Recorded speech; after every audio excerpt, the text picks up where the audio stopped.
Hey, welcome. I hope you guys had a nice long weekend. And any of you guys get to go up skiing or anything? Nobody, huh? Oh, good. Good job. Hope to, but I didn't get to. Anyway, today we're going to be focusing on biophotonics tools. But before we do that, you remember we've so far talked about light sources, and you guys have looked at some of the properties of light sources with your spectrophotometers. We've looked at light-tissue interaction, but we're going to finish the light-tissue interactions with specifics. I have 3 more phenomena that lasers do when interacting with tissue that we're going to cover at the beginning of the lecture today. Then we're going to go on to tools, and then on Monday, you're going to get an overview, a basic biology overview. Next week is really biology, molecular biology, cancer week. Okay? So what you get next week is you're going to get an introduction to basic biology and the concepts and molecules that we work with a lot in biophotonics. You'll start to get a little more about fluorescence as well. And on Wednesday, you're going to get some molecular biology, so a little bit of a background on how some of these organisms can be modified to glow green when you expose them to blue light.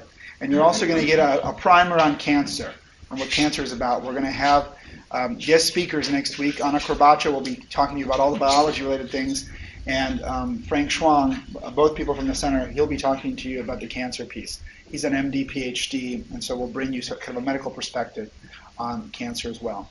On Monday, I will be gone. You should expect for sure, sometime next week, you're going to get a quiz. Okay? We got to put the first quiz in there. So you will be getting one. Don't worry, it'll be about stuff that we've covered so far. And it will not be things that, in theory, you would have needed to study to remember. Hopefully, they're the salient points. Okay? So, with that said, let's finish our pieces. Let's think back to the 13th last week. We did measuring hair thickness, which you guys are turning in the lab for today. And I will take all of your aggregate data and see if we can come up with any kind of rules about who has thinner hair, who has thicker hair. Last year, there wasn't a very strong correlation. Light interacting with tissue can be transmitted, reflected, refracted, scattered, and or absorbed. So we talked about that. And we specifically talked last week about absorbed light can cause heat, chemical conformational changes. We talked about fluorescence, and we talked about phosphorescence. Anyone remember the basic difference between fluorescence and phosphorescence?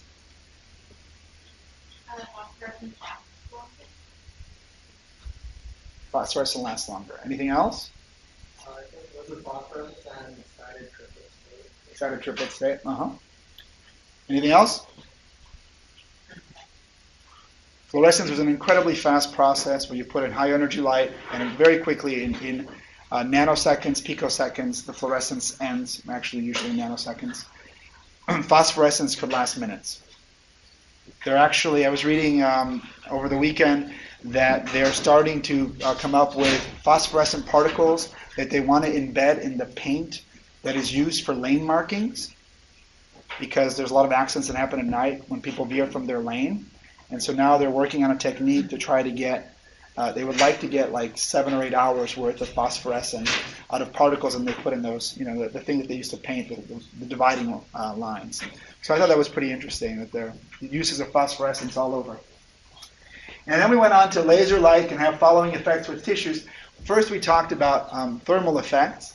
And what we're going to do now is we're going to talk about mechanical, photoablative, and photodynamic effects. Okay, that's what I'm going to go into now before we veer off into tools.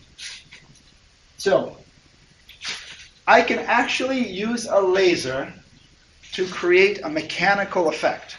Okay, I can create a shock wave. I can push stuff with a shock wave. And when I do that, I can do things like creating a plasma. I can do explosive vaporization, so I cause a minor explosion. And I can also do cavitation. So these are things that we're going to talk about briefly. A plasma is basically with a very, very quick pulse of a very, very high intensity. So lots of photons in a very short amount of time. So incredibly high densities of energy. So something 10 to the 10th or 10 to the 12th watts per centimeter squared. Ionizes atoms and creates a plasma. Okay? Now, what that does is that boundary where the plasma is and where the plasma isn't, you get a very high pressure gradient. And this can create a shock wave. That difference in pressure gradient can create a shock wave which can cause something to break. So, if we have an exposure time, if we make that plasma, that pulse of laser light, very, very short, very quick, and we make it so fast that there's no time, there's not enough time for that heat that's created in that plasma to be slowly dissipated through the tissue, then I get this process of basically a kind of like a destruction of the target, explosive vaporization. So this is what they use in the removal of tattoos. Right? So what are tattoos? Tattoos are tiny bits of colored pigment that's been put underneath your primary layers of skin. Okay? It's under. You know how we shed skin every single day? We shed a layer of skin all the time.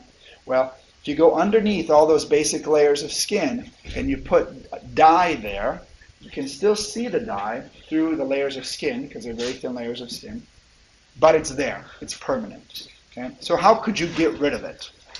Well, one thing you can do is you can try to make the dye particles smaller, with the hope that if you make them small enough, your body in its natural cleansing, you know, there's cells are constantly bathed in fluid, in water, and there's blood, which is also in aqueous medium. And what you hope, oh, we have the far end camera. Oh, great. That means we have a problem that we're not recording the right thing. Okay. Sorry, 1 second here.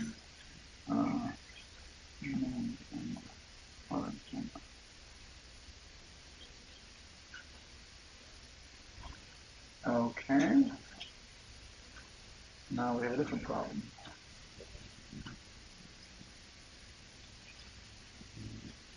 Well, I think we're going to give it one more try here.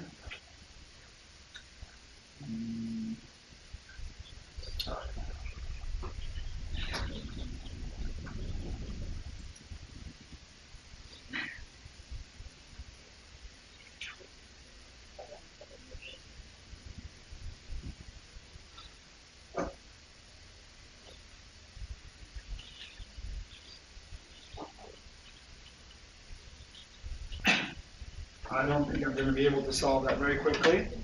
So there'll be a recording of you guys with my voice. Excellent. Okay, so when you want to remove tattoos, basically what you're trying to do is you're trying to get the pigment small enough so the skin reabsorbs the pigments and the color goes away. So what does that process look like? Well, here's an image of the skin, the surface, the epidermis, and the dermis. And what you do when you're making a tattoo, you're going in this layer here below the epidermis. You're going into the dermis and you're leaving the ink or the dye molecules, however you want to call them. Okay? So when you want to get rid of them, you take this laser and you basically have to blast very, very short pulses with very, very high energies such that they create a little tiny plasma right at the surface with that ink particle, causing a big, huge pressure difference, which then causes the ink to blast apart. Does that make sense? So you need to be able to go through the skin, and we know that skin is partially transparent to what colors? To red, and there is a little bit of transparency to other colors too, but to red it's more transparent. And you can imagine that the energy that you deposit here, the amount of heating that you can cause locally is going to depend on how well that dye particle absorbs the laser beam. So if you have a tattoo that has some nice dark spots, like a dark blue or a black, would that be easier or harder to deposit energy, light energy into? How come? Because black absorbs all the colors, right? So you can deposit energy. But if you have a nice area with a bright yellow, okay, or a white, okay, which you can actually do white in tattoos, right? You can do that. You can do all the colors of the rainbow in a tattoo now, okay? So if you have one of those old style, you know, Army Navy tattoos that was the dark blue or black like they used to do a long time ago, those are easy to get rid of. But if you have a nice, colorful, fancy one like they make nowadays, those are much harder to get rid of because you can't get that pigment to absorb very much energy. So when you go through the process, this is a person that on the internet had shown the process. They were trying to get rid of this tattoo right here. You can see it's on their arm. And you can see that 8 months later, that's what they get to. And you can see the process in between. Doesn't look very pretty, right? It's because energy is being deposited and you're getting localized burning inside their skin. It still doesn't fully remove it. Just Well, so what you see is you see that certain parts of it got removed and other parts of it didn't. So this red actually went away pretty good. It turned to a kind of a light pink. Some of this dark didn't, and I'm kind of curious as to why that is. But this person, when you read their blog, was not very happy with the process, but went through it anyway. It faded, but still not completely gone. What they do now is if you guys decide to ever get a tattoo, look for dyes that have been specifically made to be easy to remove later with a laser. They do that now. They have sets of inks, if you want to call them that they use for in tattoo parlors that will be easy to remove because they've already been tuned to lasers, so it absorbs the energy and are more easily dissipated. I heard something that like now because in the like older tattoos, the ink is encased in some sort of heavy metal or something like that. But now they're doing more of like a more biological material, so it's easier to break apart some of the inks. Yeah, I'm not sure what their process is. I mean, one, they can tune the color so that it more readily absorbs, and the other, they can just make the pigment more easily degradable once you break into smaller pieces. So that could be part of it. That would make some sense. Okay? So if you ever think about a tattoo, think about what it might take to remove it. Okay? So another thing that you can do is cavitation. So again, these are all processes, and I don't need you to know the specifics of these, but I need you to think about how the laser can affect something in a living body. Okay? In this case, what you're doing is you're breaking gallstones or kidney stones. And again, the idea here is if I can deposit enough energy into the object that I'm trying to remove, I can break it up into little pieces. It can cause sort of an explosion, a local explosion. If the pieces are small enough, then I can take them out of my system. Okay? Whether it's a tattoo or it's a kidney stone. Now, this is a dramatization of it over here. It's showing you the inside of a vessel where there was a kidney stone, and it's showing you a laser pulse hit it and broke it up into little pieces. Right? This is also showing you a laser on a large stone. The stone is fragmented to dust with the laser, and then the stone is cleared. Okay? So this is a process that's done underwater because this is something that's done inside, for example, your kidneys, okay, or urethra. Different places where there's liquid there, there's water there. So this process has to work there. And the way we tend to get the laser light there is we don't just go, beep, and shoot a really high-powered laser from the outside. We go in with some kind of fiber optic. This is not the fiber optic that's used medically. Those are much smaller. This is a fiber optic used in telephone communications. Okay. Question about that? Okay. So again, another process where I've caused something to happen, I've broken it down. This shows you, have any of you ever had a cavity? Have any of you ever had a laser drill used on your cavities? No? Okay, it's kind of a technique used on small cavities, and it's not used by very many dentists. Some dentists use this technique, but not very many. I remember there was one in Berkeley that was using it 5 years ago. I tried it. I wanted to see what it was like. And basically, the idea is that I can use a laser and I can deposit enough energy. As you can see here, here's a laser hitting the enamel of a tooth, and it's causing a little plasma to be ejected. So basically, it's blasting that tooth. Okay? It's depositing a whole bunch of heat that's causing that enamel to break down and basically vaporize. Okay? Now, depending on the amount of power that's deposited, I can either get this kind of an effect on the surface of the tooth, where I remove a nice little circular layer.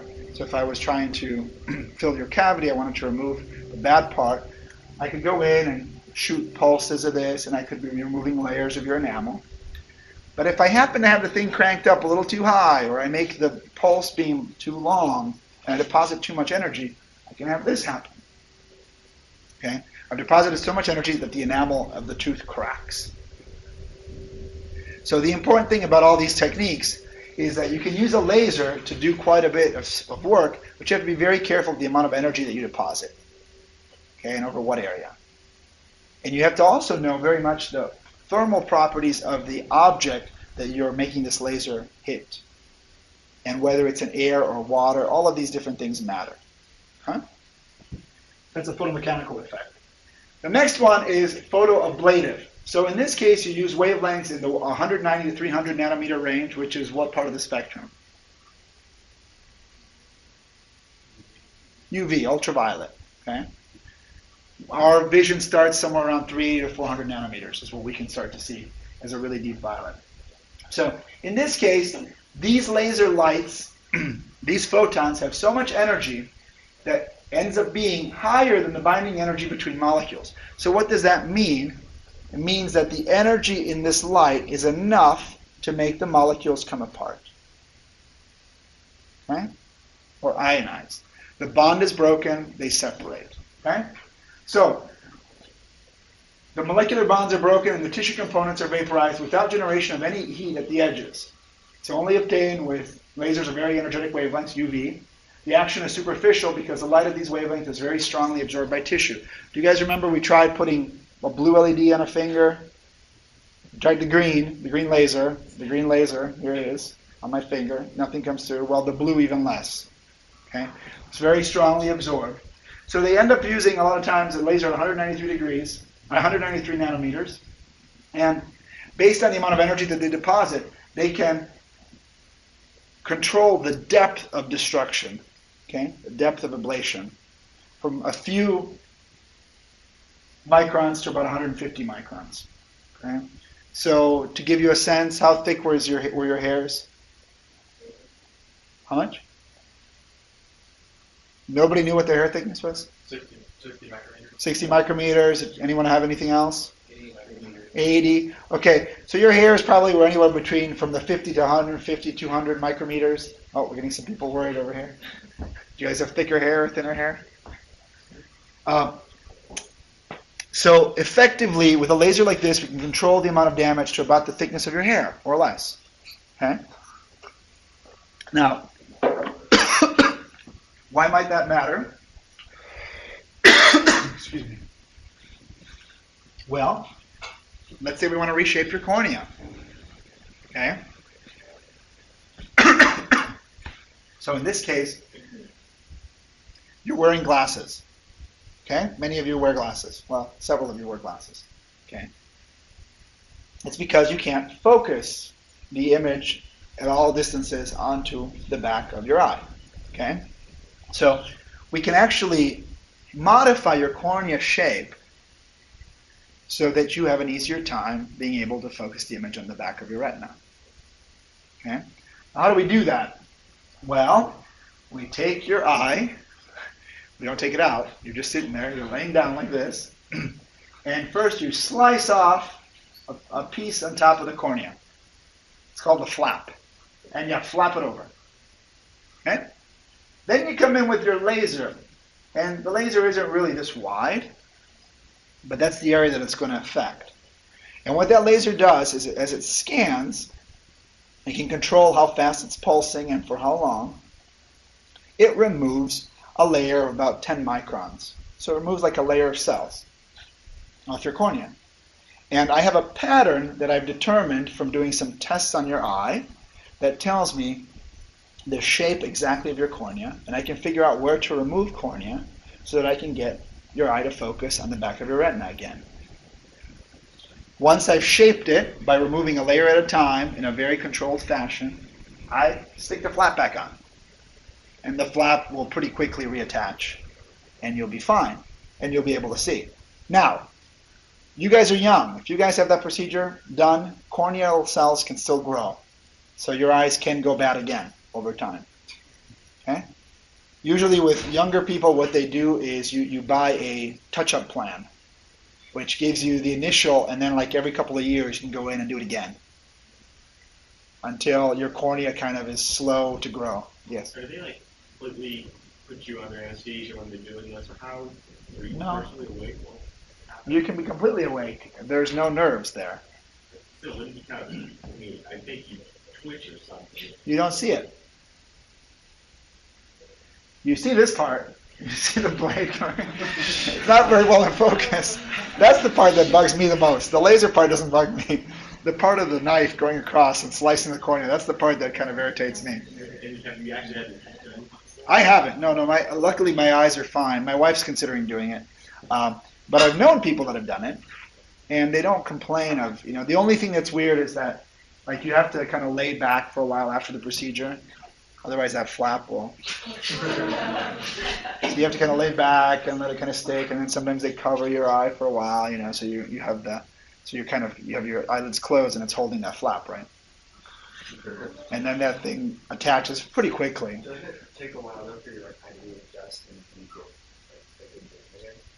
Well, your eye is focused by the kind of shaping of the cornea and also the pulling and stretching of the lens, mostly from the cornea. But most of the focusing comes from the cornea. And supposedly, it takes a little while just for you to get used to the fact that, you kind of the muscular movements are a little bit different. But I don't know because I don't have the personal experience, but I've never seen anybody complain about it taking very long.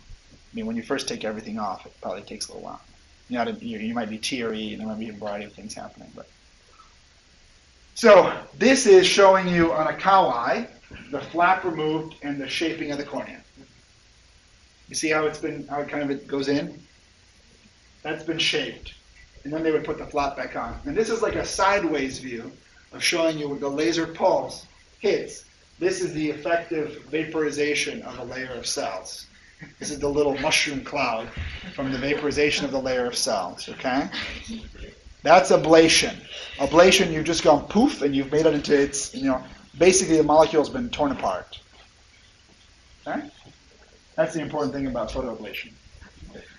Now, when they first figured this out, they did this with a lot of cow eyes, right? They did this with a lot of cow eyes, sheep eyes, things of that nature. That's how they figured all these things out. But you can imagine when they were first figuring this out, they had to very finely control the pulse length so they could finally control the amount of energy that was delivered into the eye.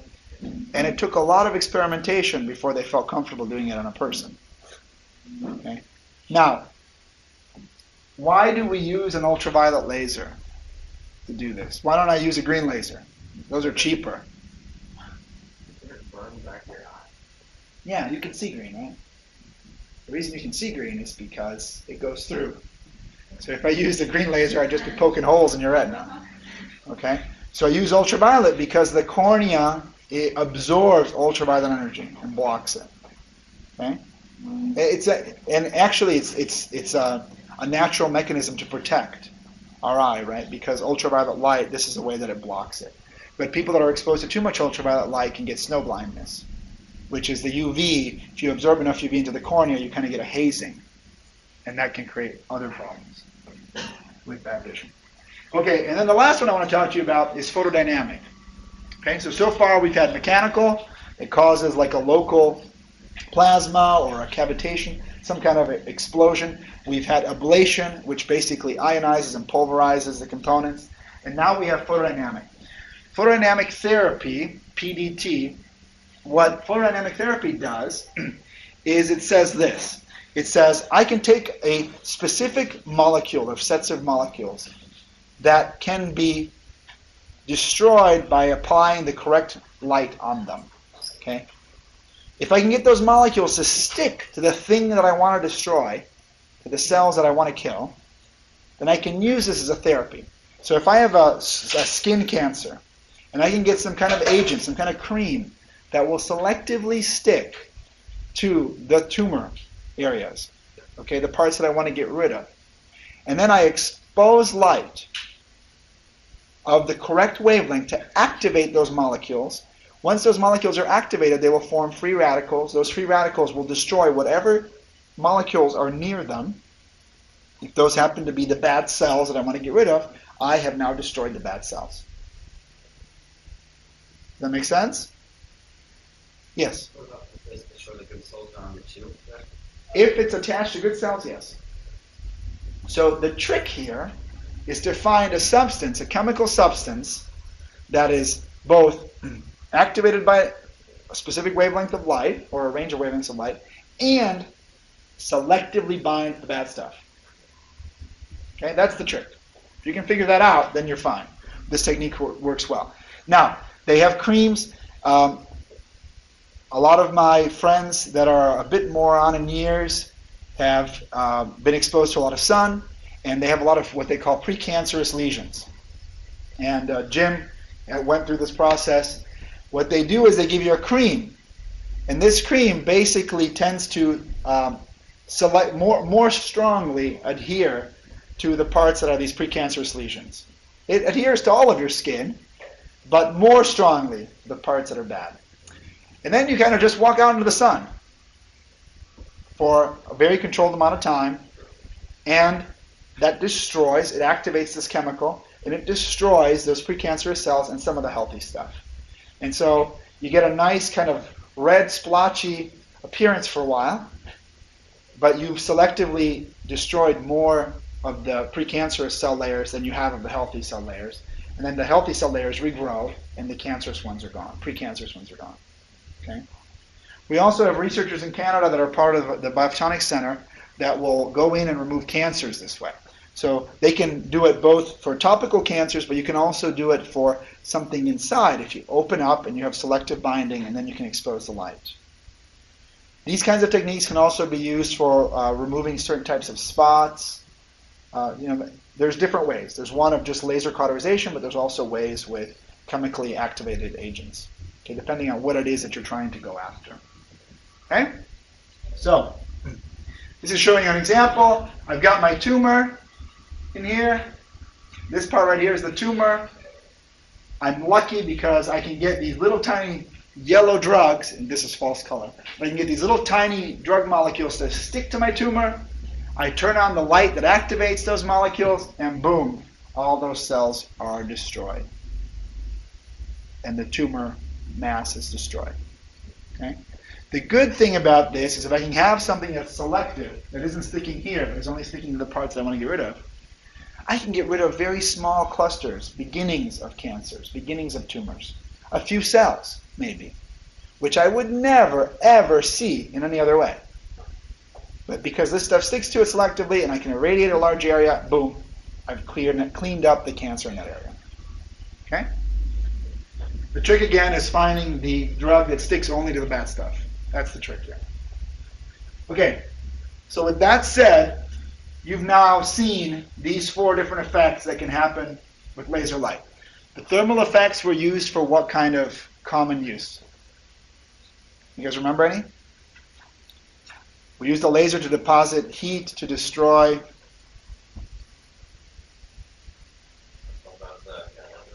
Hair removal. Yeah, that was the hair removal. We deposited the energy into the follicle of the cell. That caused heating, but not heating to the point of explosions or heating to the point of plasmas. No, it just heated it.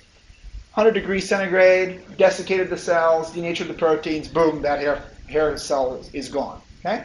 That was the thermal effect. Mechanical effects, what have we seen that could be mechanical effects? What's another example of that?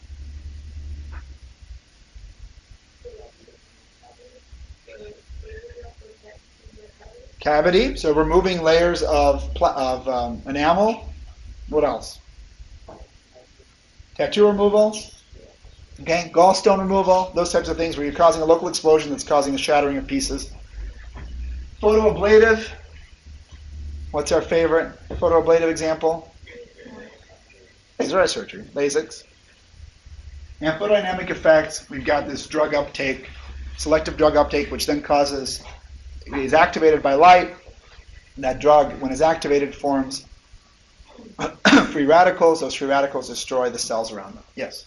How would you get a drug to stick only to certain cells and not the others?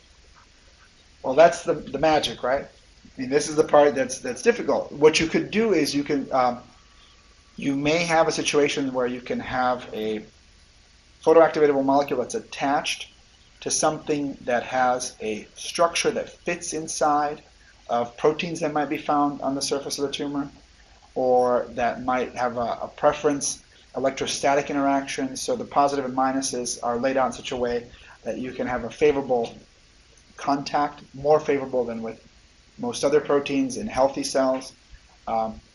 You may have something that you try to get absorbed by the cell and taken in because it recognizes something. It thinks that it's another nutrient that it wants or something that it needs that is more taken out by a cancer cell that's more active than by a healthy cell that's less active. Going inward, does that mean like some of the healthy cells will still? Yeah. Yeah, you pretty much with PDT, you're always going to get some collateral damage. But I don't know if you guys have ever thought about this, but every single cancer treatment we have has collateral damage, has extra damage. The question is how much? Okay, PDT is trying to minimize that. Things like chemotherapy just say, boom, blast it all. Okay, radiation is, again, it tries to be more selective, but it depends. Again, you get collateral damage. All of these techniques have that. Okay, so let's move on to biophotonics tools. So, the biophotonics tools that we're going to be covering are going to be quickly the laser, because you guys have now been hearing a lot about the laser. We're going to talk about fiber optics. So, the laser provides powerful, controllable photons to manipulate, alter, and probe biological samples. Fiber optics allows you to bring light anywhere, pretty much anywhere. The microscopes lets us see living things at a very small scale. The eye, we're going to talk about because it's a tool that we all know and love, and it's a great example of a biophotonics tool. And then we're going to talk about the CCD, which is a tool that we use a lot because it can gather light and tell us something about that light. Okay? And then we're going to leave this one to after next week, which is the spectrophotometer, and that allows us to get specific energy and intensity information for light.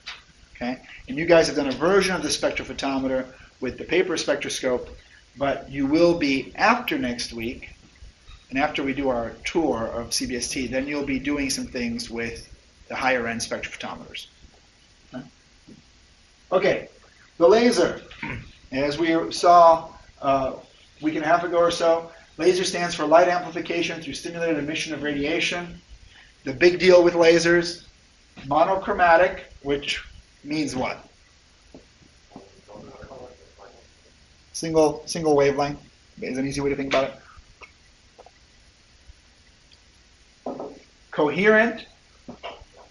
Coherent is a little bit of a more difficult concept to think about, but it basically means that if I find the one wave in the laser beam, I know about all the other waves in the laser beam.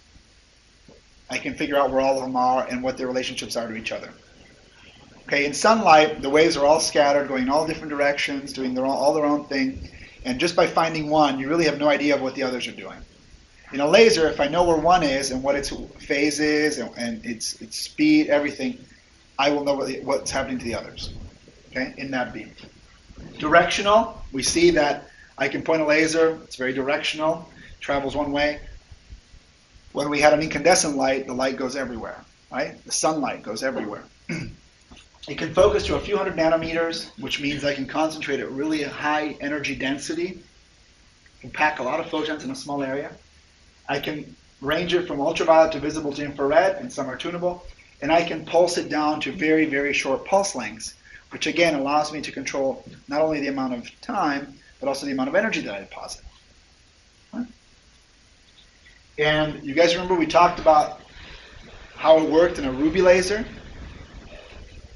I know I start to see, the windows are closed, but I start to see these things moving. It's a little bit, they might not be perfect seals. Anyway, how does the ruby laser work? Remember, the big thing about this was you needed to have an external source of energy that was constantly flashing and putting energy in, which was being absorbed by the atoms. The atoms basically dealt with the fact that when they were excited and then released energy, they could then, that release of energy, that photon that's released, could excite another atom, or could, if I found another atom that was already excited by the flash tube, then two of them could go out together, and then you can get this multiplicative effect, where they're joined by two friends, and then another set of two, and another two, and another two, and it just keeps going, okay? And because you use these mirrors, and because you have a selective space of this and of the rod, you only pick the light that's going parallel within that. And when you have enough of them lasing, that means they're excited and exciting others, that you have a beam that escapes and it's directional and it's coherent, all of these different things. Okay? Lasers come in many colors. This is from a conference I was at a couple years ago, actually the same conference I'll be at on Monday, called SPIE. It's a Society for Photonics Industry and Engineers or something like that, or International Engineers. I always forget. But basically, what may be hard for you to envision is somewhere in the order of 30 to 40,000 photonics aficionados come together. And this is only one of the meetings they have during the year, but this is one of their big ones for Photonics West, it's called. And there's 2 days, there's a Saturday and Sunday, this coming Saturday and Sunday, where they just talk about biological applications. And then there's a Monday, Tuesday, Wednesday, Thursday, where they talk about telecommunications and all the other applications of photonics and new types of microscopes, all kinds of things. There's on the order of close to somewhere 500-600 vendors that come from all over the world to show off their wares. So this shows you that they will sell you a laser of any kind of wavelength. What they're doing here is this is the laser, and it's shining a beam onto a ping pong ball. That's how they show you for display purposes the different colors. Huge industry, believe it or not. You just recently saw this, so we don't need to go over this again, but the laser can act as a hammer, and it can break things. The laser can act as a cutter, cauterizer, remove layers. It can cause molecules to ionize, as we just discussed. And the laser can actually make cells or tiny beads move. So this is a movie where what they've done is they've taken different laser beams and they are able to focus them through lenses onto small beads in this case, but these could be cells, it doesn't really matter. And you can use the laser as a tractor beam. You can make the laser effectively trap something, and you can control how it moves. Okay, so this is 6 of these things here. I'll play it one more time. And it's taking these beads, and it's making them, they're controlling, they're moving them up and down. So sometimes these things are called laser scalpels, or laser positioners, or laser traps. Lots of different names for these things. But you might ask, why do we care about trapping little beads or trapping cells? Well, what we can do with that is we can then study them. So have you guys ever looked under the microscope or like blood cells? Things are moving around. You ever looked at pond water? Little organisms are flying all over the place. It's hard to keep them still. Okay. Well, now you got the laser beam. The laser beam goes and grabs it. Boom. Okay. Now all of a sudden, I can grab that cell. It's harder to grab an organism. I can't quite grab an organism. They don't like it. They tend to. It's a little too much energy focus. It's not very fun for them. But when I grab a cell, I don't have to use as much energy. I can focus my beam down to about a micron. I can grab a cell. Now, I've grabbed that cell. And we do this all the time. This is happening right now at Oak Park, and you guys will be seeing the instruments that do this. But I've grabbed that cell, and now I can investigate that cell. I can shine specific colors of light on that cell, and I can see how it responds. So why might that matter? Well, what might you do with that? What could you tell? What might you care about a cell, finding out about a cell that you've trapped? You guys think of anything?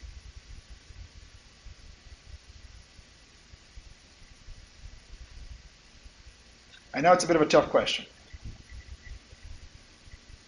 Do you guys think there's any difference between a healthy cell? Well, earlier, I think it was the other guy who was talking about watching cells get tight.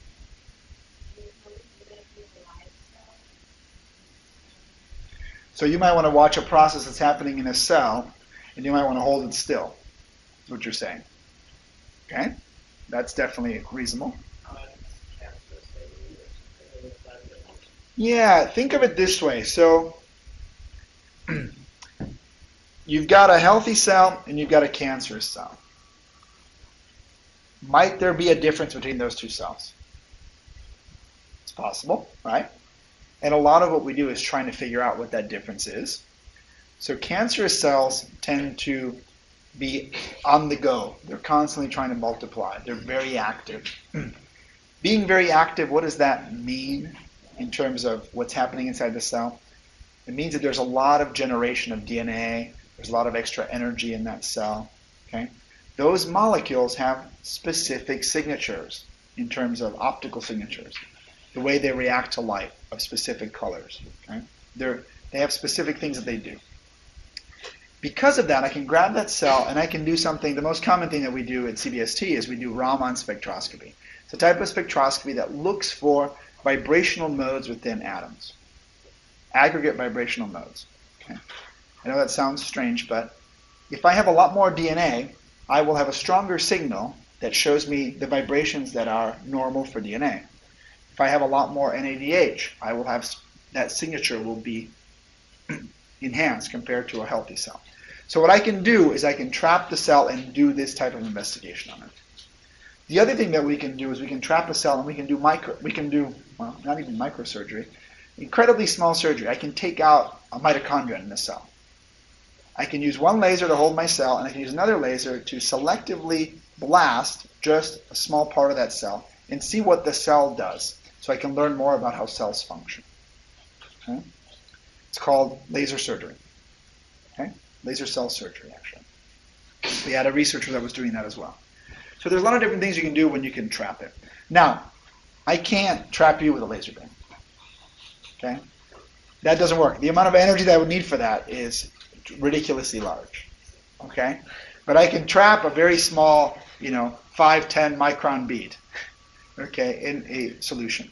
Now, the thing that I was telling you before about the cancerous versus non-cancerous cells, let's say that someone that you know and love develops some kind of lymphatic cancer, or a cancer that we now have to replace their bone marrow. Okay? What we do now is we take their bone marrow, we irradiate them to make sure that all remaining bone marrow is dead, and then we take a donor's bone marrow and put it inside that person. That person may have a rejection. Very likely some kind of rejection will happen. What we'd rather do is take not your bone marrow, but the person who's not healthy, take their bone marrow, and we'd rather separate the healthy cells from the cancerous cells. Okay, that's the dream. And the way we can do that is by flowing a whole bunch of these cells through a system and selectively grabbing a cell at a time, investigating and seeing if it's healthy or not healthy, and binning it, putting it on the side of the healthy cells or on the side of the unhealthy cells. And you do this for long enough, you get a population of healthy cells that are from the patient, that I can feed back into the patient, and hopefully that will lead to them generating more and more and more, and they'll get better. And they won't have any of the rejection issues. Okay? But if I can't grab a cell, I can't query it. I can't figure out what's going on with it. Because the other ways that I have of querying whether it's cancerous or non-cancerous involve me like staining the cell. But if I stain the cell's dead. So I want to keep the cell alive. I want to query it, find out what the deal is with that cell, and then put it in the right bin. Okay? So that's a technique they're working on. The problem right now is it does one cell every minute. Too slow. Okay? We need to do this for millions of cells. You can't wait, 5 years for your cells to be sorted. Do you have a question? With bone marrow, doesn't it have to be almost like identical? It's not like blood where it's the same type of Yeah, that's the problem, right? Chances of you getting the same thing. I mean, if you have, an identical twin, you're in great shape, right? But we don't all have identical twins. So maybe someday we will. Who knows? With all the genetic engineering. But the question is there. What can you do? So this is one technique that they've looked at. So this is a diagram showing you a more complex setup, and it shows you a multiple laser trap setup. And what they can do with that, laser tweezers, so what you see here is, here's a laser, here's a microscope objective, okay?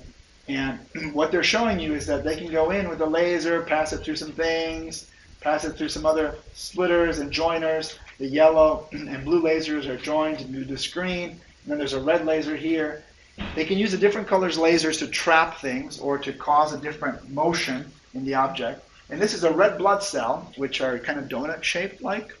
They don't have a hole in the middle, but they kind of have an indentation. And what you can actually do is they can manipulate and rotate that cell. So by the use of multiple lasers and the way they impart momentum on the object, they can suspend that cell and control its orientation, just using the lasers. And this is the single cell laser surgery. This is a yellow fluorescent protein transfected mitochondria in a live BCE cell. I don't remember what the BCE cell is. I think, yeah, I don't remember what it is anymore.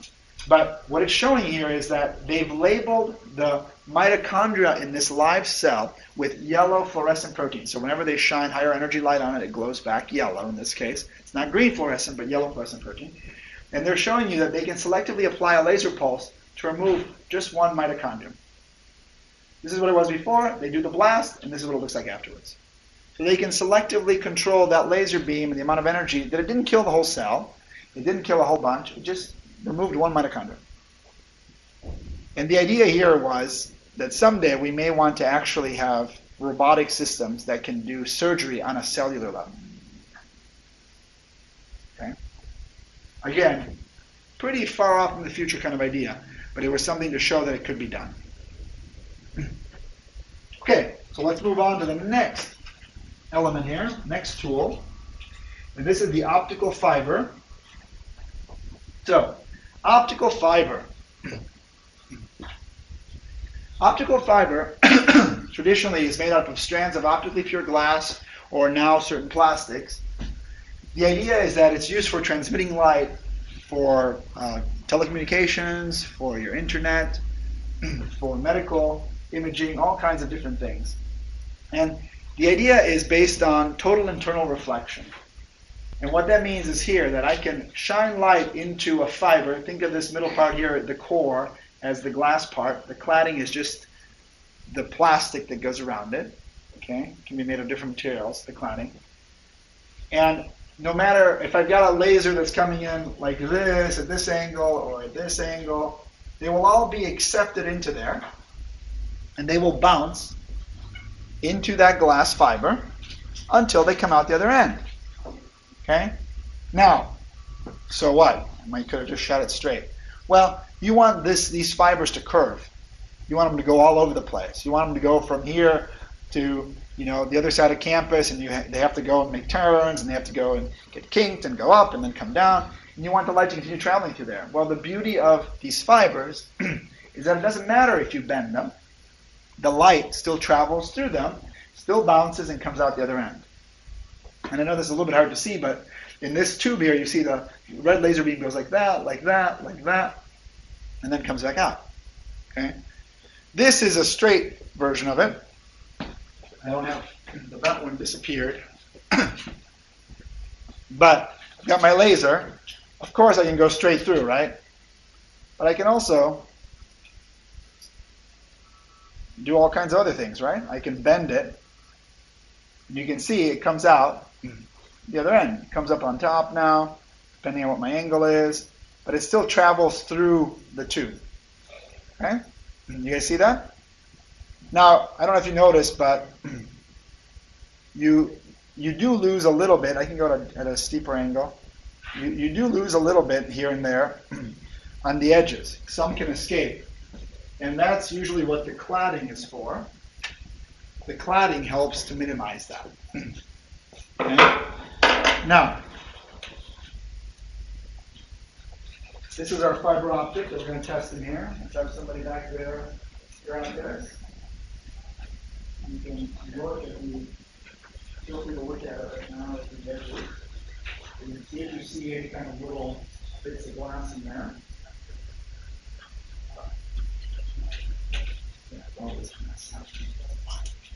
Okay. Well, it doesn't matter. You guys see lots of knots, problems all over the place there? Well, don't look straight into them right now because I'm going to shine a laser into them. Now point them down at paper and tell me if you see a green dot. See it? Okay? So I'm pulsing this on this end. It's going through this mess of knots and all kinds of other things, and it comes out that end. Still working? Okay? You guys see? I shine it into this end, and it comes out the other end. Okay? So I've managed to send light from here to there. It's bending, it's doing all kinds of things, but it's still usable over there. Okay? So this is how we pass your phone communications. This is how we pass your internet communications. Okay? All that stuff is, if you're welcome to, here, I'll pass this around. You guys can look at a small version. Okay? This is how all of that happens. This is actually fiber optic cable from the telecommunications industry. And it can pass light for miles this way. And then they have a little box that kind of takes the signal coming in, amplifies it, sends it back out, and then go for another umpteen miles. And this is how they can pass a signal across the ocean floor. I would, the thousands of telephone and internet signals that you go, how do you discern between one call and another call? All these waves bouncing down this cable? Excellent question. What am I hearing here? Sorry. This thing is talking to me. I think I have a person lecturing. Okay, sorry about that. One second here. Okay, so how do you pass multiple signals over that? What are some ideas? What do you guys think? If I wanted to pass a whole bunch of different signals in the same little fiber. I could use different colors. So your conversation could be 535 nanometers. Your conversation could be 600 nanometers. Okay? You can put it in a frequency. Okay, what does that mean? Well,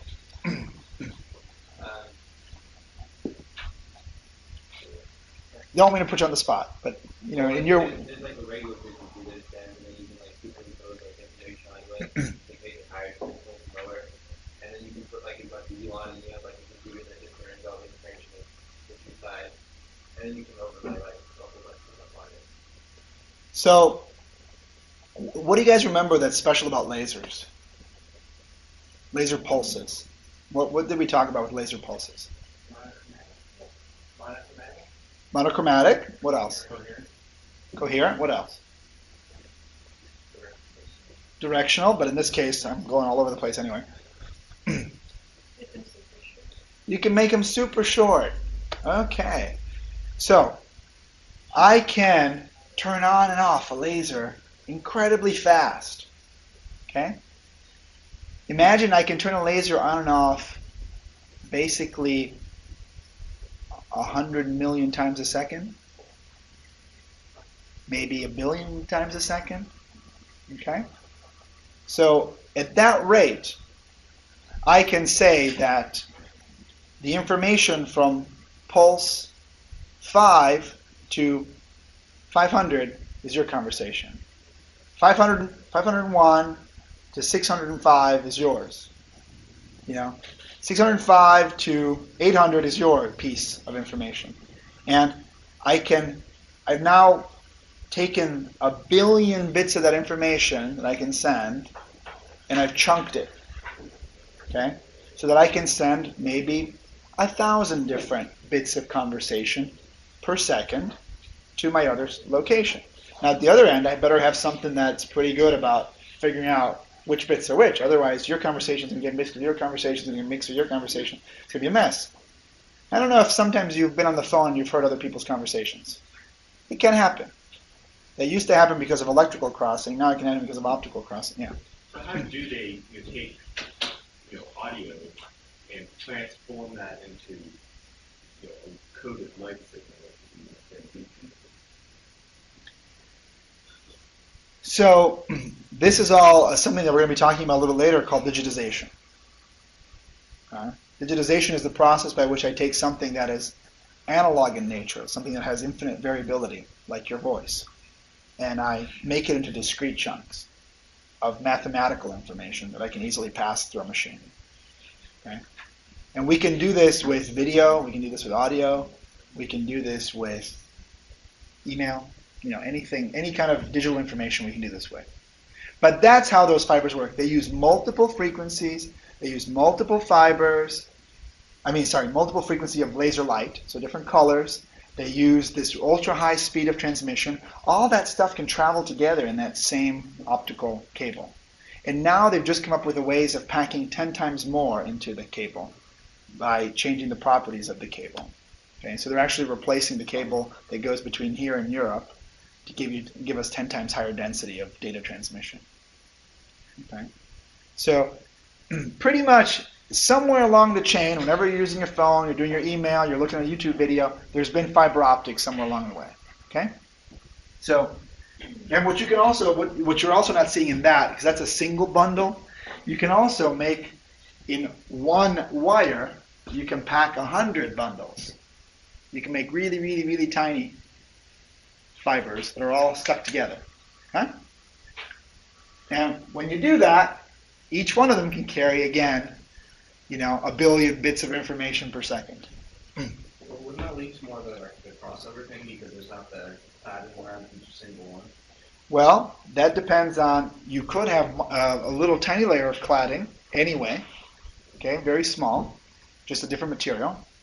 Or, depending on if you've got straighter runs and you don't have as much bending, then you won't run into that problem. Okay? So, lots of different things you can do with this. Oh, I had a little video of that. I forgot it was a video, but it doesn't matter. You already saw the basic idea. So, what can we do with a fiber optic? Well, you can imagine that if I can make this fiber optic really small and I can put it inside your body, I can bring laser light to any part of your body that I would like. Pretty much. Okay? So, one thing that was done is they made laser-activated shape memory polymers for microdevices. So what this means is I can get a laser to, see this cable right here? This is the fiber optic right here. And this is a little piece of shape memory polymer on there. When I pass the light through my little cable and it hits this shape memory polymer, it opens, makes a little funnel. Okay? Or it makes a little flowerette like this. And this is the size that we're looking at, this device being, okay? Really tiny. Now you might say, okay, so that's kind of weird. Well, let's say that you have a stroke. And a stroke is basically, anyone know what a stroke is? Artery clogged and blood is not moving to a section of the brain. So your heart beats right, it sends blood up the arteries. Let's say that one of those things gets clogged. You got a bad plug there, okay? All those chips that you've been eating all those years and all the fatty food has finally come back to haunt you. And a big clot goes up and blocks it. Now all of a sudden blood can't get through. Problem, right? We know that living tissues, if they don't get their oxygen, their fresh oxygen, they're in trouble. Okay? And that travels through the blood. So we need to somehow get rid of that clot. So what can we potentially do? We can come in, make a cut in your big artery here in your leg, snake through, go through, push that fiber optic through your arteries. Tiny, tiny little thing, a millimeter in size. Push it through, snake it around. Oh, I got to make a bend over there, bifurcation, okay. I get to the clot. I push this whole assembly through the clot, because the clot is hard, but it's not totally hard, right? It's not like rock solid hard. It's not a rock that's in there. It's this mushy, fatty, different materials that have been stuck together and dead cell parts, things of this nature, cell walls and things. I push it through. I turn on the laser. The laser heats up the shape memory polymer because it has a memory. When I heat it back up, it remembers what shape it should be, becomes a little umbrella, and now I take it and I pull out your clot. And all of a sudden, boom, pressure is restored. You got blood going through there again. And if I can do that fast enough, the stroke doesn't lead to any permanent damage. Okay? Question? Yes? How do you tell when you're in the clot? Well, what they do here is they do a very, very low energy X-ray, like a continuous imaging. And that's also how they know where to snake through. So they can see the clot because they put a dye into the blood, and wherever the blood isn't flowing, it goes dark. You can't see there. So they can see it. It goes up to here, and it should be going further, and it doesn't. So they can push that through and then pull it out. Yeah? Isn't stroke usually like in the arteries in the brain? Yes. And but if you put it through the femoral line, you have to go through the heart. You sometimes can have to go through the heart. Can you do this for preventive? Like if you see there's going to be a clot, figure out what's there now? Well, so there's a question even before that. So the question was, can you do this for preventive? Well, can you even do this at all in the hospital right now? Okay. This was a technique that when we first started the center, they were working on really hard. And it turned out that there were a couple of competing techniques. One technique was you deliver a laser and you blast it. That's one technique. Another technique was you deliver sound and you make an intense sound wave that creates pressure that then breaks apart the cloth. That was another technique. This was one technique. So all these techniques were competing, vying for attention, vying for venture capitalist money. Okay, they were all going at things together. And this one, can you think of any problems that might arise with this? Takes too long. Takes too long. That one's not too bad.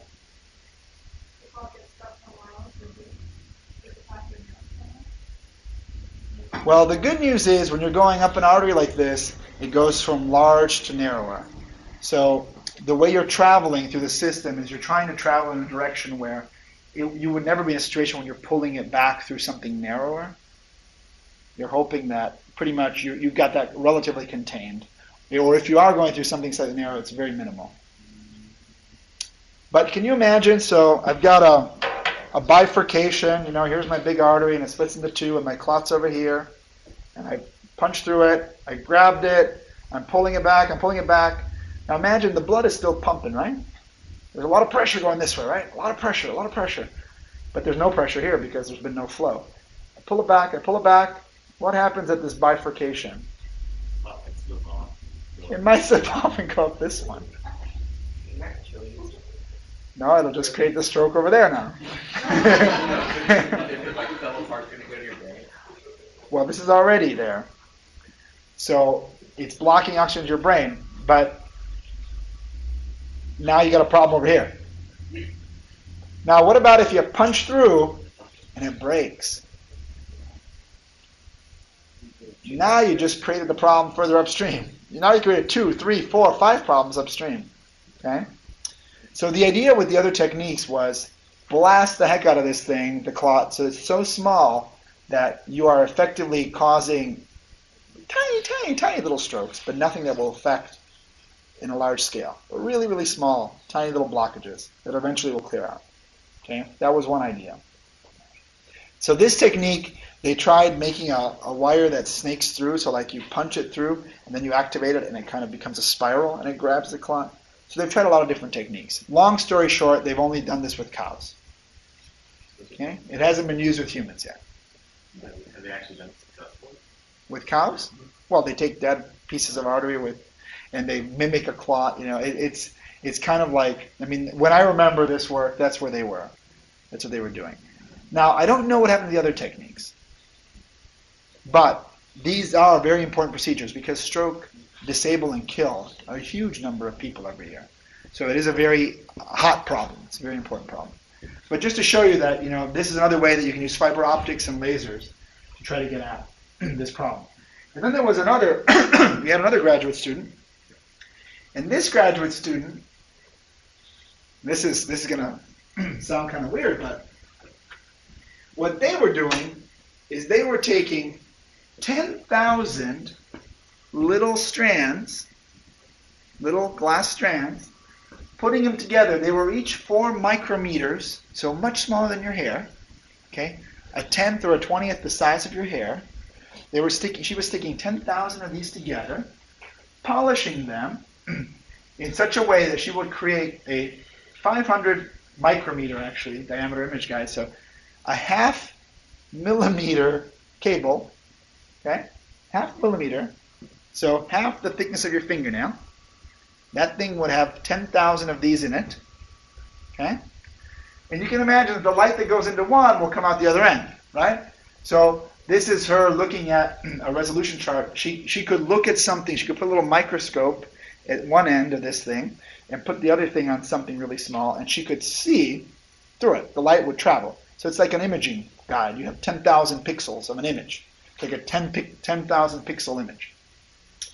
And then she was putting little micro dots that were dumped there by an inkjet. So she'd have this little 10,000 fiber bundle. She'd use an inkjet printer to deliver little tiny drops. Okay? onto the end. And in the end, it would look like this. So this is the 500 micrometer fiber right here, right? With all those tiny little 10,000 fibers in there, okay? Then she'd put these dots like this. And this is looking at one dot. See, it acts kind of like a lens, and it's showing you the fibers, the individual fibers of the 10,000 fibers. And she would put some chemistry into these things. Now, why was she doing that?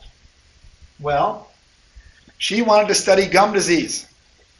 She wanted to get a sensor for gum disease. How many of you guys have gone to the dentist and they take this little metal probe and they stick it between your teeth and gums? You guys ever had that happen to you? And they say things like 2, 3, 1, 5, 3, 2. And they go 6, ooh, 6, oh, 8, oh no, that's a problem. That's measuring the depth that they can go in with that sharp metal tip between your gum and your tooth, right? And why are they measuring that? They're measuring that because as you get older or you start developing gum disease, that distance increases. So effectively, your gum is detaching itself from the tooth, which you do that long enough, and your tooth pops out. Okay? I worked as a dental assistant when I was your age in Italy, and actually saw people that came in and had such bad gum disease that they would open their mouth and say, "Oh, my tooth is hurting, my tooth is hurting." The dentist would come in there, they'd open their mouth, and they say, "This one? Oh, yeah, I feel much better." Okay? These were 80-year-old patients, okay? Fortunately, they weren't, 20-year-old patients or 18-year-old patients. But gum disease is a problem. And ideally, what you're trying to do is figure out gum disease earlier, at earlier stages, so you can figure out ways to treat it. So what she was making is, you see this thing right here?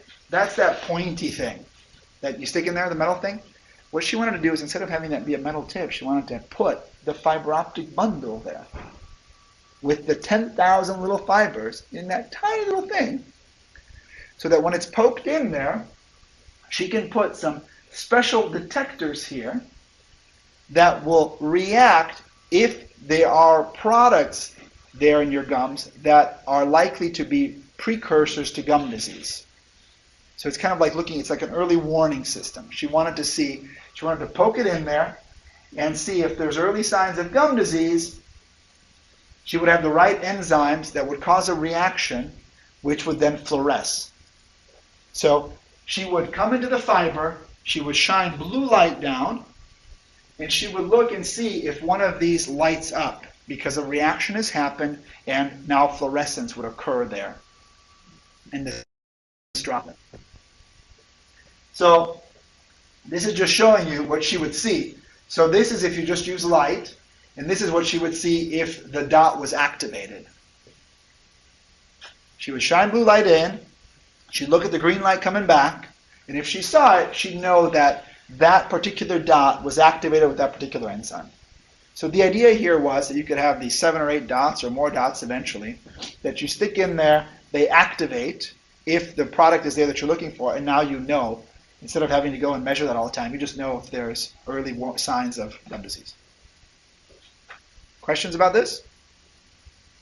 So what you see here combined is a fiber optic, a whole bunch of fiber optics. You see fluorescence and imaging, all combined together. Okay? This was the first enzyme-based, enzymed fiber-based sensor. Okay? So she did prove that this could work. It isn't in widespread use again because something that you guys might not have readily present in your mind is that when you have a great scientific discovery or you make a really practical instrument, you show that that it can be done. It doesn't mean that it will be done. There's costs, there's whether companies will be put together, there's whether you find financing, there's whether the market is right, there's all kinds of other factors. Okay, why don't we take a 5-minute break? And what you're going to do is you're going to physically write on these, okay, and make comments. And then these are going to go back to the people so they can read their comments and update their report. They're going to get your comments, they're going to get our comments, okay? And then you'll have a chance the people will have a chance to incorporate all these comments. Is the grade going to be based on the revised draft? The grade is based on your first draft, the comments that you give your peers, and the final draft. Okay? And traditionally what's happened is the first two parts constitute about half the grade, and the final constitutes about half the grade. So we write our name along with our comments, and if we gave them. No, that's the whole idea of anonymous peer review. Okay, because the idea is you're going to be brutally honest. Okay, and they're not going to know who did it. Okay, this is how it works. When I submit a paper, any of our scientists submit a paper, they pick 2, 3, 4 people out there that would know about the kind of work that I submitted, and those people let you have it. Okay? Doesn't mean they're mean. I mean, sometimes they're mean, but it doesn't mean they have to be mean. I mean, some people are very nice and civil about it, okay? But that's the idea. You're trying to get them to realize where they can improve. And things that you have for looking at that are, remember that checklist that I gave you? And remember the handout that I gave you with the information? And also you can comment on their graphs. You have some information about graphs too. Okay? So make sure you write it legibly, because I have to grade your comments to other people. Okay? What we're going to do when this is due is I'm going to take your whole packet, I'm going to scan it, and then we're going to separate them out. So I'm going to know which comments you made. Okay? That's why I don't need your name. I'll know by the sheer numbers that you have who you were. Because if you have 13, 14, 15, you were 12. Okay? Question? Okay. So further revise topics back on Wednesday next week. I'm trying to remember if it's Wednesday or Monday. I'll check that at the end. Okay, I can go back to my spreadsheet and check. I think you have at least a week for doing the revisions now. I mean, for doing the commenting now. Okay? Now, you can be... The idea by looking at other people's papers is that you'll see things that you might have forgotten or missed that you'll want to change and improve in yours. Okay? And remember, the idea is that whoever's reading these reports should be able to duplicate what they did and get very similar results. Okay? If the information isn't complete, then something's missing, and you need to point that out to them. Okay, any questions about this part? Again, make sure you write. Ideally, if you do it in pencil, do it pretty dark, because I have to scan these, and then I have to grade based on the scans, and it's hard to, sometimes it's really hard to see really light pencil. It doesn't scan well. So just do your best, please. If you can use a pen or just a darker pencil. Yes? If we get feedback from you, for the reports we send it to you. We are going through those right now during the same time that you're doing this. So when you get your peer review, you'll also get our review. Okay. So you'll get it will effect be your fourth peer. Okay? Though you might give our stuff a little bit more weight. It just depends. Okay? Because we're the ones grading it. Okay? Any other questions? Okay. Let's move on to the microscope.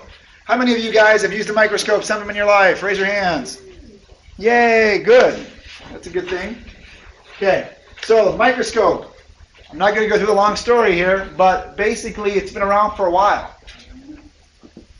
We're talking now about 400 plus years that it's been around. And here's what one of the first versions looked like. A nail and a hole and a lens. Okay? That's one of the first microscopes. And here's, not too much later, it turned into this, with an objective here, a set of lenses here, and a mirror here to get the light into the sample. Probably some of you may have even used microscopes that looked just like this or very similar to this. I know I did, and this is like a 300-year-old model kind of thing. They've gotten better, and I'll be showing you one in a second. But just to show you that there's been continuous progress. And basically, when you look at the progress in microscopy, what you see is the new techniques being created. Okay, that's the main thing that you see over time. And what do the new techniques do? They allow you to see things better. They create contrast. Pretty much in microscopy, what you're trying to do is you're trying to see something well. So the push has been to seeing things that are smaller and smaller, while still alive, because that's the beauty of optical microscopy. You can see things alive. And the other has been to get contrast somehow, to get information about the thing that you're looking at. Okay, structural details. Okay, that's been where things have gone. Your standard optical microscope when you go to the lab, ends up looking something like this. It has your eyepiece, it has your objective, it has your specimen tray, it has your condenser, and it has your light source. Effectively, this light is focused by the condenser onto the sample. The light that goes then through the sample is focused by an objective, which then is magnified further by an eyepiece. And sometimes this eyepiece is a camera, in this case, so that you can get a digital image. Okay? Relatively straightforward. So now we're going to look at a microscope here. And this is what we call our QX5. And what I'm going to do, I'm going to show you this microscope. The beauty of this microscope is that it doesn't have an eyepiece. It has a little CCD. It has basically a digital camera. Okay? It has 3 magnifications, 10, 60, and 200. It has a light source, and it has a lens. Okay? So I can take this, and I can see how good my shave was this morning. Okay? I can look at the weave of my sweater. Okay? I can look at all kinds of things. But the thing I wanted to show you is I have a sticky here. And if I look at the sticky, this is from light coming from the top. Okay? So this is what's called reflection microscopy. I'm shining light on the subject, light's bouncing back through, and I see it. I can also shine light from through, or transmission. This is the most common type of microscopy that you guys are used to, where you shine light through the sample to see what's going on. And what you'll notice is that it tends to emphasize slightly different things. Things look a little bit different, whether you light them from the top or you light them through. Okay, so those are 2 different types of microscopy. Just to show you something here, I have a picture from a menu of a nice pasta dish here. Okay, this is our color brochure. Just to show you how this is generated. There's my picture.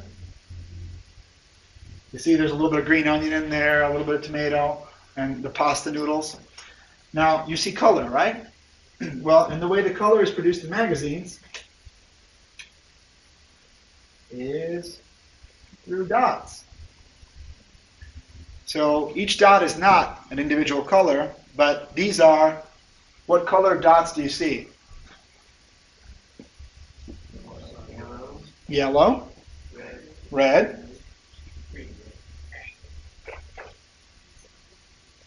They end up being cyan, magenta, yellow, and black. Okay, because I can recreate all the colors in inks by combining those 3 colors and 1 black ink. Okay, so the size of the dot, the separation of the dots, again, gives the impression of color. Okay, and I can go even higher magnification.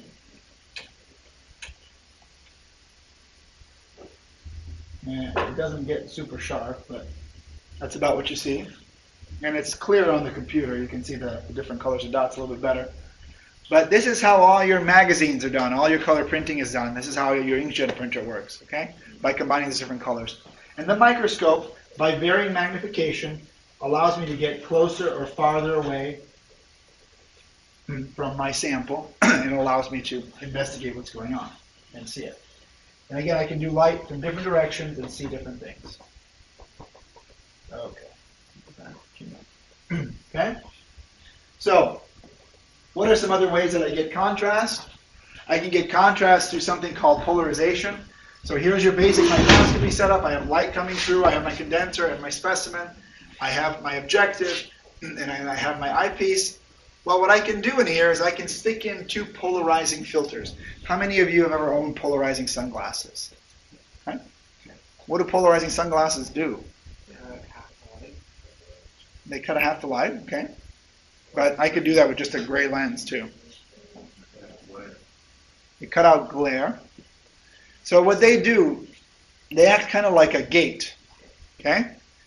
If you can imagine, if light beams are traveling like this, and another set of light beams are traveling sideways,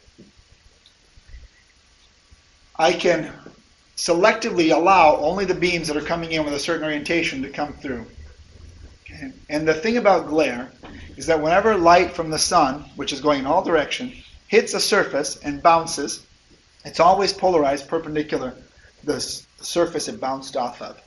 So as it hits the road and comes back, or hits that puddle in front of me and comes back, it has a fixed polarization. Sunglasses are made so that they block out that bouncing light, but keep the rest.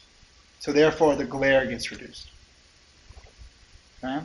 So this polarization idea, if I have two polarized sunglasses and I put them like this to each other, you'll see black.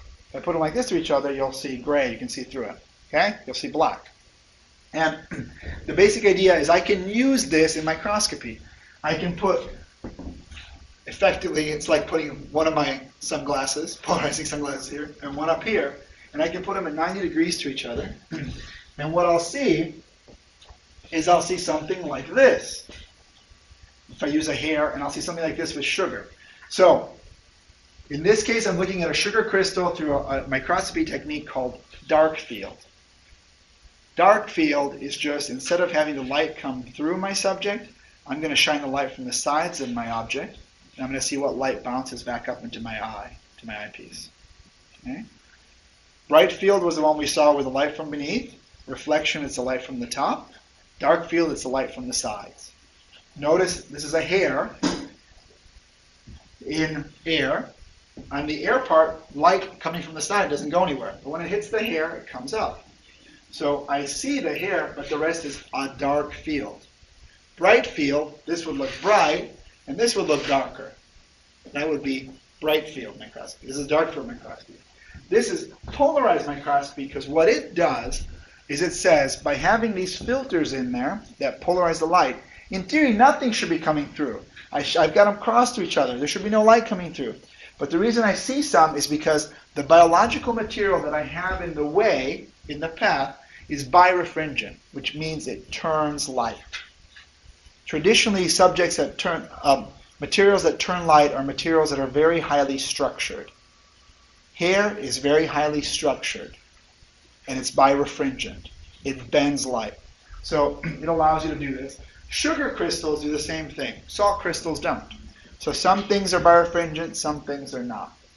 And you guys, when we go to CBST on February 3rd, you'll have a chance of using all these techniques. This is from last year, the class, where each student brought, and we took images of it.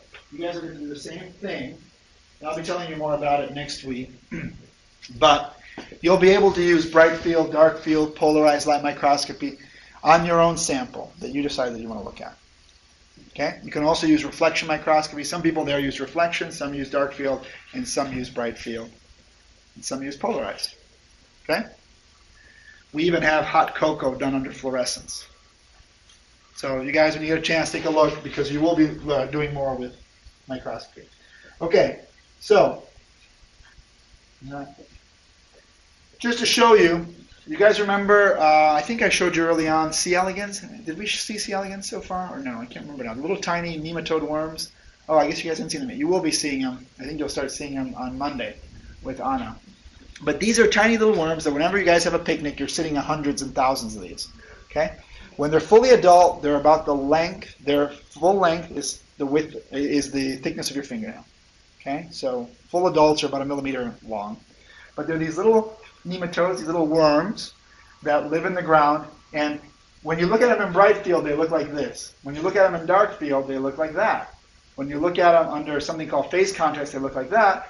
When you look under polarized light, you see their musculature.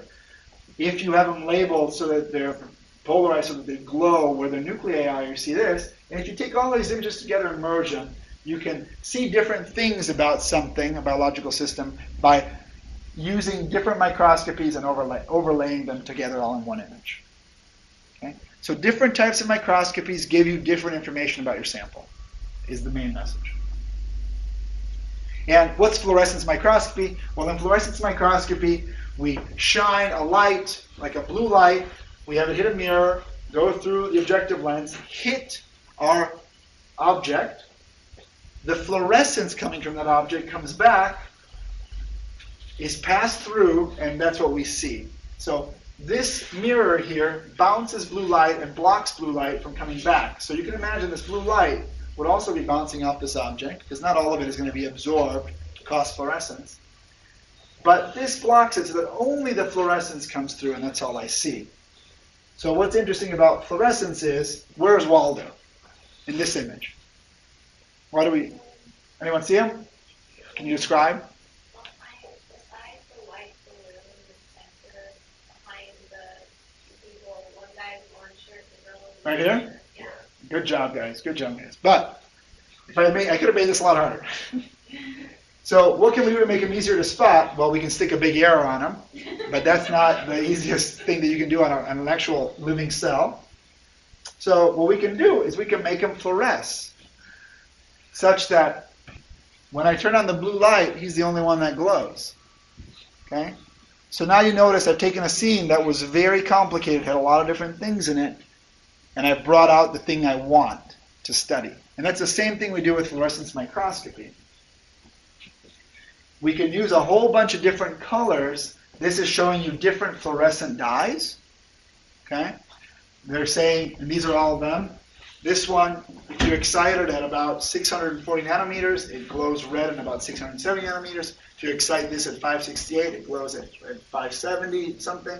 Green fluorescent protein, if you shine blue light on it, it comes out green.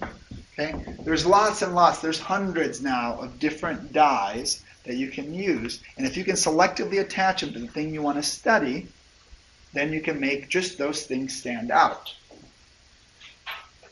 So, to give you an example, here, actin filaments are shown in red. They've been labeled with a red fluorescing protein, microtubules in green, and the nuclei are in blue. So when you see these pretty colored pictures of cells, what they've done is they've selectively labeled different parts of them. Okay? So they can emphasize those parts. And another technique in microscopy I just wanted to mention is something nonlinear structured illumination. I'm not going to talk a lot about this now, but because you'll be seeing this when you come on the tour. But what it does is it allows you to get much higher resolution than we thought was theoretically possible. And it does this by something called moire patterns that say that very, very fine structures, when you overlay them at different angles, can amplify, can let you see fine detail as a larger kind of phenomenon. So what we do is we basically shine a pattern of light onto the sample and we rotate it. And you get kind of,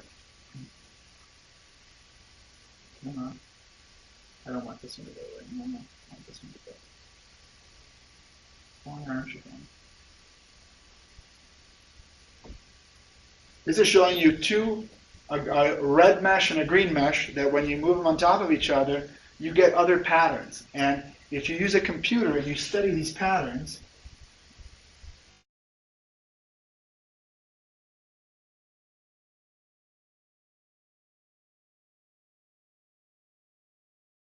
on top, you don't know on top of the one that you don't know, you can use a computer to figure out more about the pattern you didn't know. Here's another example. Oops. This is a situation where there's a pattern underneath that has the number 2. We know the pattern on top. And you guys kind of see a 2 in there?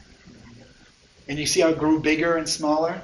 So you can see small things in the underneath layer by doing this manipulation with the upper layer. So that's how that technique works. You'll be hearing more about it as we go through it.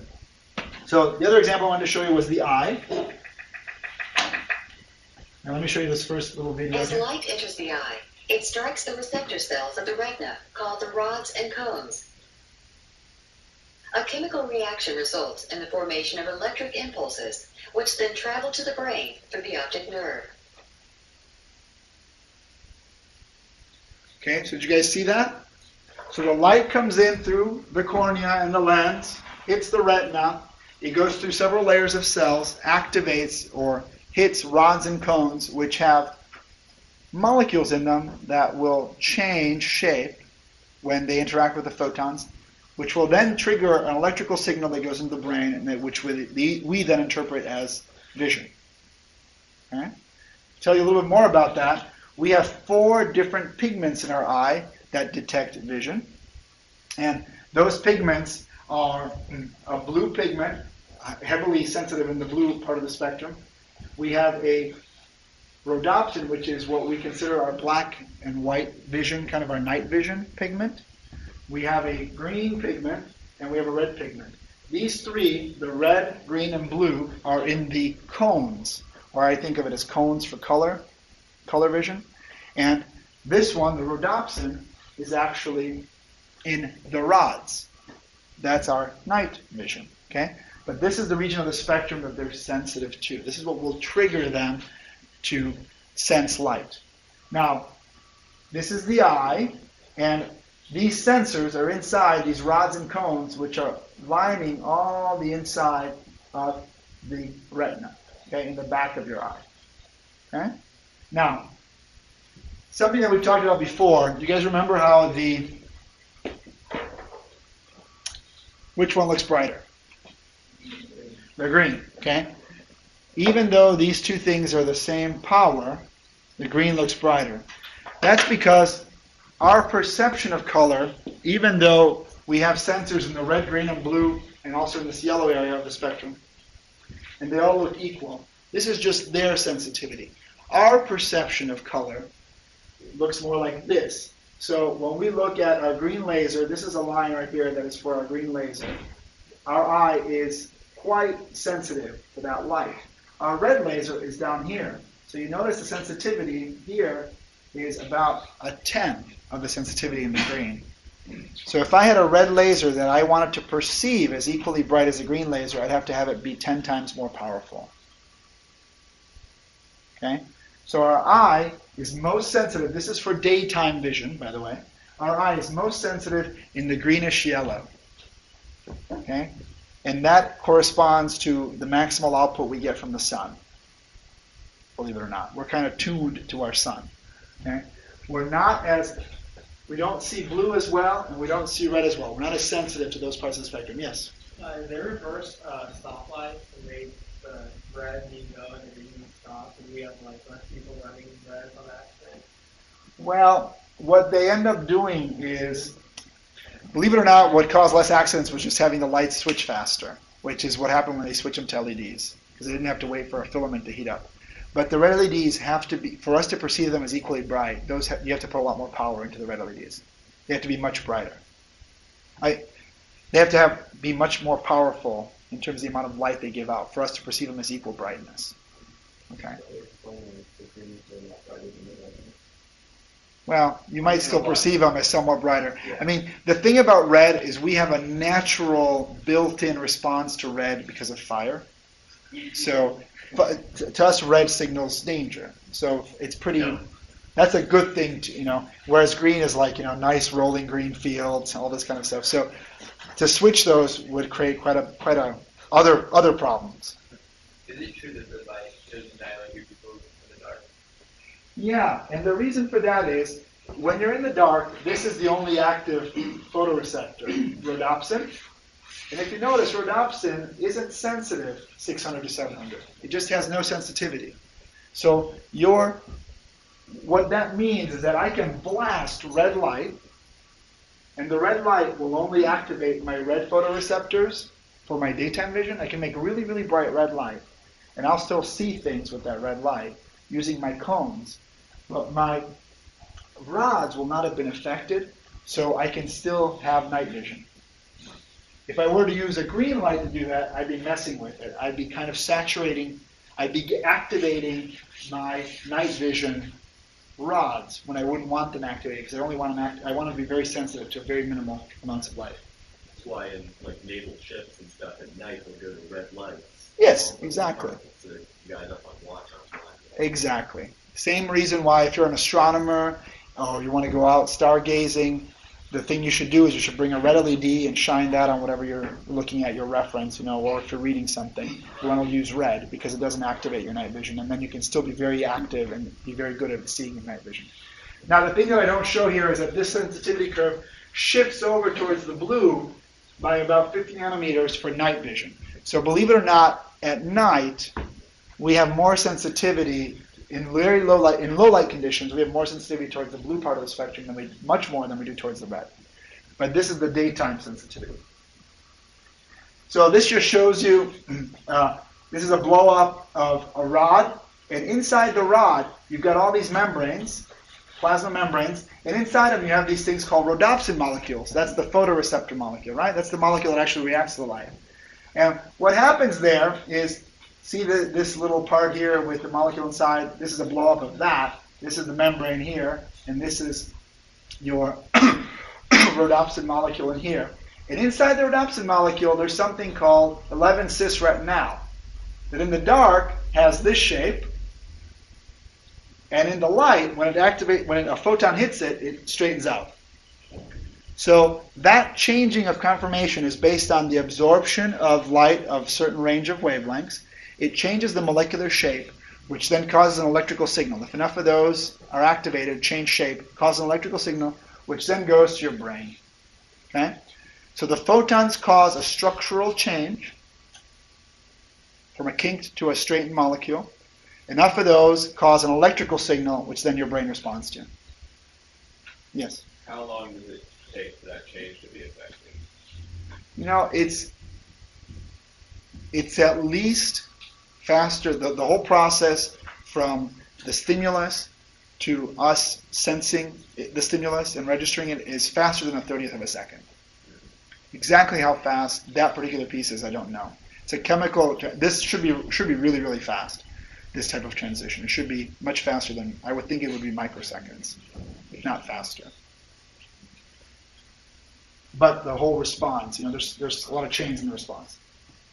The other thing about the eye that's really interesting, and you guys have those little blind spot demo pieces that you can do later, and you can see where your blind spot is that basically, if you look at the distribution of cones and rods, in the center of our vision is where all of our cones are. So we have fantastic color, sharp color vision in the middle of our visual field. But we're lousy as we go off to the edges. Okay? So believe it or not, you don't have very many cones over here to sense color or shape. I don't know if you realize this, but when you're looking at something, you have a very sharp little circle that you can see well, and then the rest is actually quite fuzzy. The reason you don't think of it that way is because your eyes are constantly doing this. They're constantly moving and flittering, and the brain is keeping track of that information, making you think that it's relatively sharp. But in reality, even if I look right here, if I'm looking at you and I look over here, it's already fuzzy. Okay?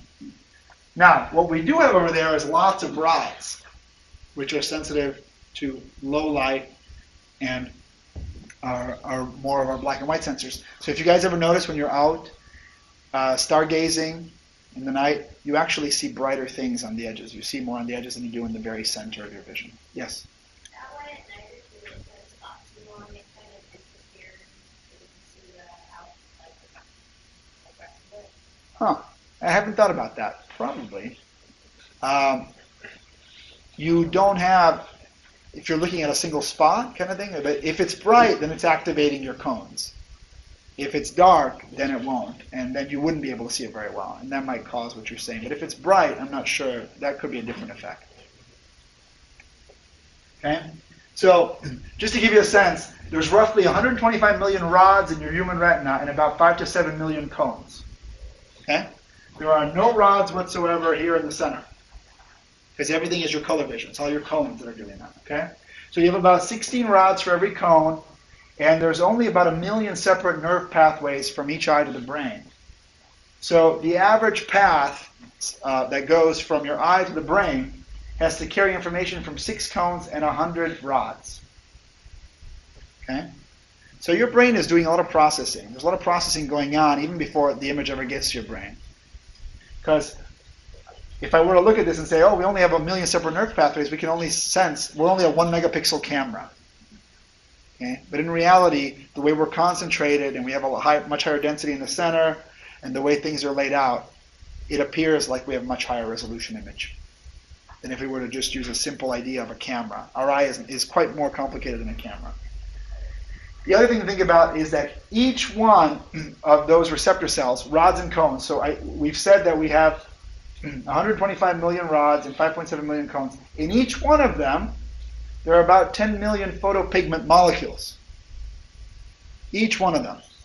okay, that are there, ready and able and waiting for a photon to hit them. Remember how we saw that membrane with all those rhodopsins inside it? So we have a huge amount of molecules in each eye that are sensitive to light and respond to light. And just to give you a sense, our best guess is that our eye is roughly gives us the equivalent power of about 120 million pixels. So gives us even though it has only 1 million nerve pathways, it gives the effective resolution and information of about 120 megapixel camera.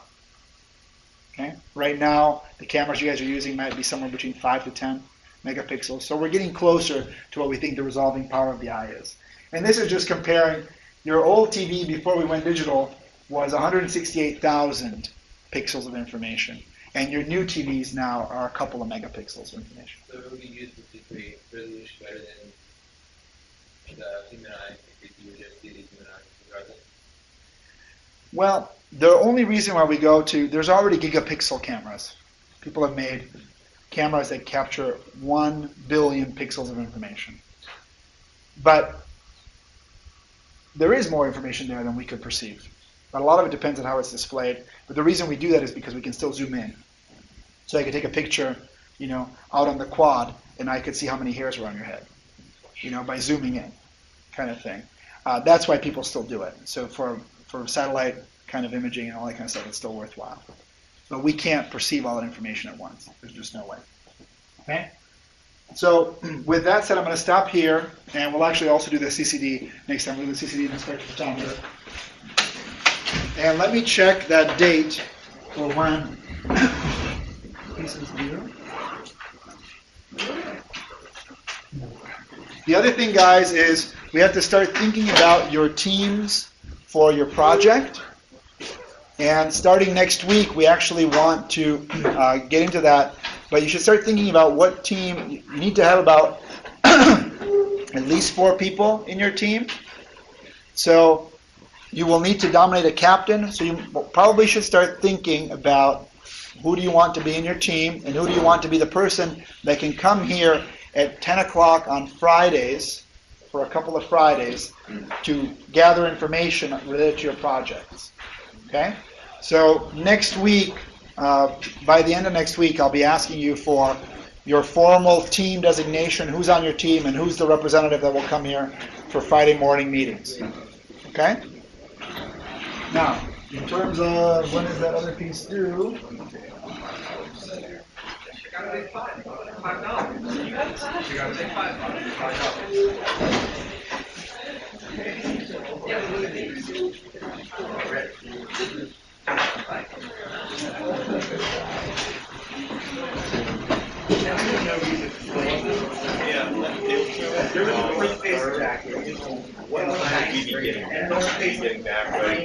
Just within the class.